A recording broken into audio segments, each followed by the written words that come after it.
Hello guys, welcome again to Dewa Studio. Whenever a band breaks through on a global scale, an industry trend inevitably follows. When Mexico's The Warning rose from viral YouTube prodigies to international hard rock headliners, they proved that a young, all-female band playing heavy driving rock could capture a massive audience.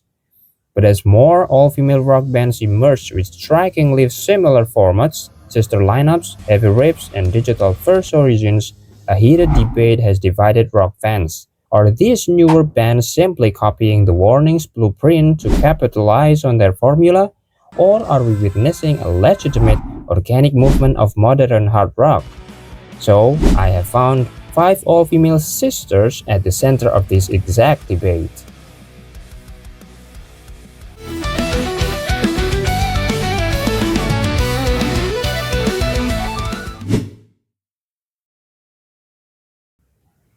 We begin with Electrify, a band hailing from Querétaro, Mexico.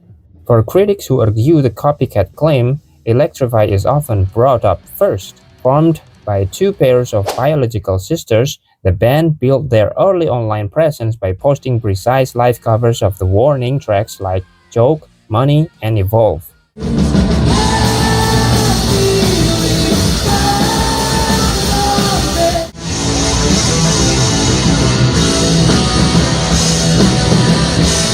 The counter-argument: covers are how most young bands hone their craft. Electrify has since transitioned into releasing original material like Fake and Drive.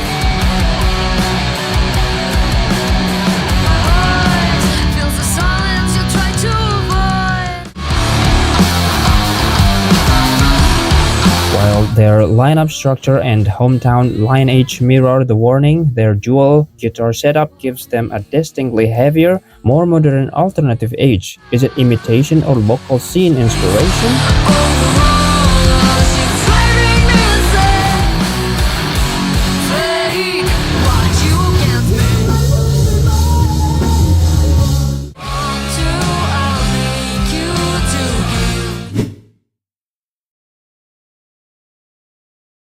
Next is JFM, a trio of biological sisters, CJ, Maggie, and Lulu from the United States. On paper, the comparisons are inevitable.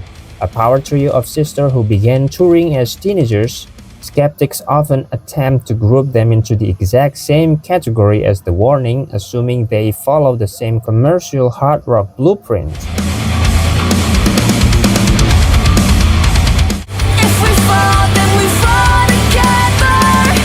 However, listening to their music completely shatters the copycat narrative.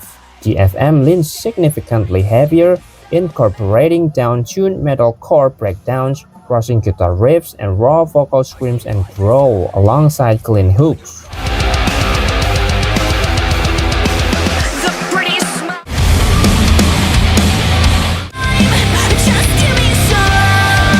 Tracks like Taking Over and Graveyard of Identities prove that while they share a structural origins with The Warning, the FM operates in a much darker, heavier metal territory of their own. We won't stop and we're taking over. I've shed my skin so many times.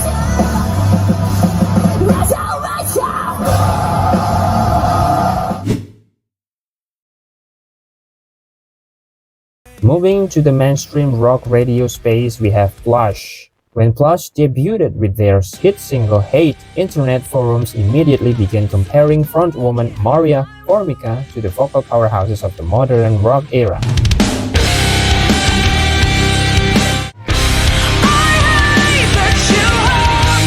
Critic questioned whether a manufacturer's all-female hard rock unit was being pushed to chase the demographic opened up by bands like The Warning.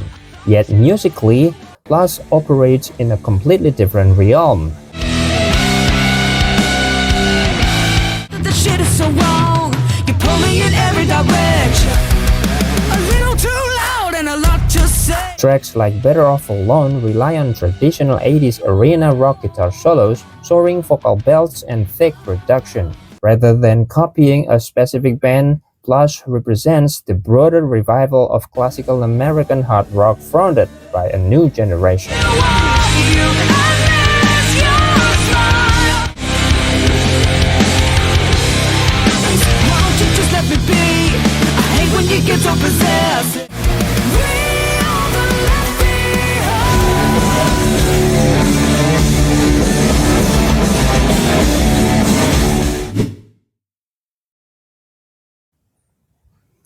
From the UK, we look at Maid of Ace, four biological sisters delivering aggressive street-level rock. Because they share the rare all-sister dynamic, casual listeners often lump them into the same category as The Warning. The accusation here is usually about aesthetic branding, using family bonds as a promotional hook.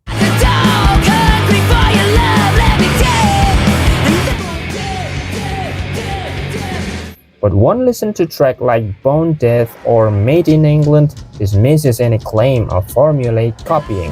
Maid of Ace plays fast, distorted punk-infused action rock. Their DIY ethos was forged in British underground venues long before modern algorithms elevated YouTube bands to fame.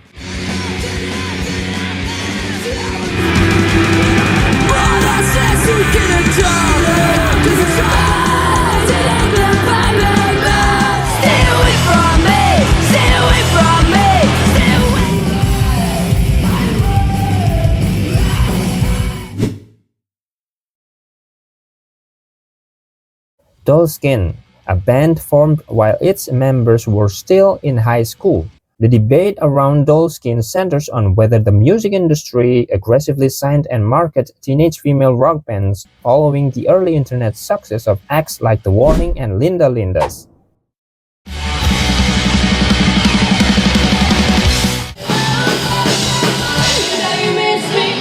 Yet tracks like Daughter and Punch Nazi reveal an identity rooted in 2000s alternative, heavy punk and raw hard rock energy. Their trajectory proves that young female musicians didn't need a single prototype to follow. They were part of a growing shift across the entire rock genre.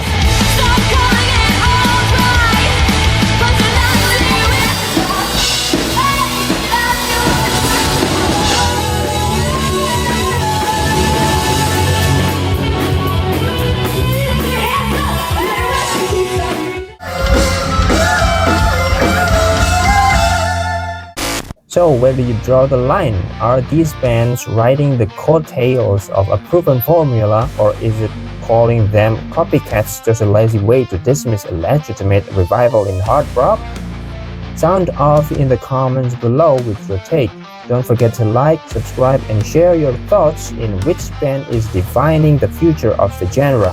Thanks for watching, and we'll see you in the next breakdown.